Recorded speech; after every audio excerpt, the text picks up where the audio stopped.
On m'a demandé comment utiliser des crayons aquarellables. En y réfléchissant, je me suis rendu compte que je m'étais jamais posé la question. Du coup, j'ai essayé de rassembler un maximum d'astuces pour te faire un petit guide. J'ai acheté les miens par hasard au supermarché, et ce n'est qu'après quelques semaines que je me suis rendu compte qu'ils étaient aquarellables.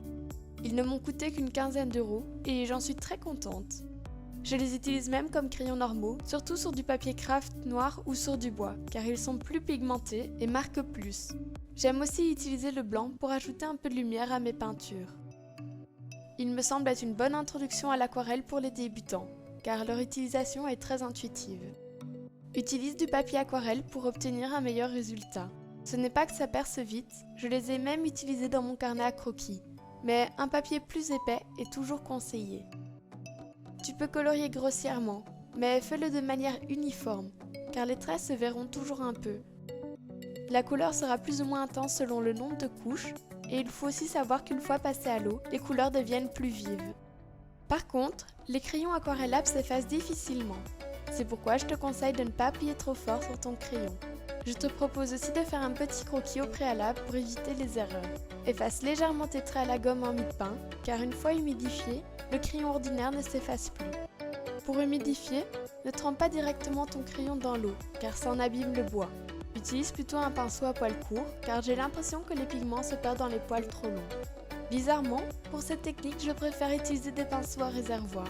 Ainsi, je sais diminuer la quantité d'eau au fur et à mesure et passer d'un fond flou à un sujet net et détaillé. Effectue de petits gestes répétitifs avec peu d'eau, sinon les grosses gouttes mélangeront toutes tes couleurs. Je vais maintenant t'expliquer quelques techniques qui te permettront d'obtenir différents résultats. Commence par tracer les bords au crayon, puis fais-les couler pour colorer le dessin. Tu peux aussi faire de légers dégradés pour avoir un résultat plus coloré. La technique du mouchoir pour effacer une erreur fonctionne aussi bien qu'avec l'aquarelle. Tu peux aussi dessiner sur du papier humide pour obtenir des traits moins définis. Si tu attends que ton aquarelle soit bien sèche, tu peux y ajouter autant de crayons que tu veux. J'aime surtout utiliser ça pour ajouter du contraste, des effets et des détails, car la pointe du crayon est plus précise qu'un pinceau. Tu peux aussi mixer les techniques pour faire des textures comme par exemple les écorces d'un arbre. Certains prélèvent la couleur sur les crayons, comme dans des godets d'aquarelle, mais j'y vois peu d'intérêt. Le seul avantage est selon moi de pouvoir tracer au crayon un bord qui a exactement la même couleur que la forme. Tu peux aussi superposer les couches de crayon pour mélanger les couleurs, ou ajouter des nuances par endroits. Terminons par la solution la plus évidente, qui est de dessiner au crayon, puis de flouter certains éléments avec un pinceau imbibé d'eau.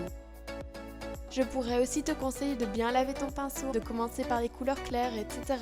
Mais la solution la plus simple est que tu ailles voir mon article sur l'aquarelle.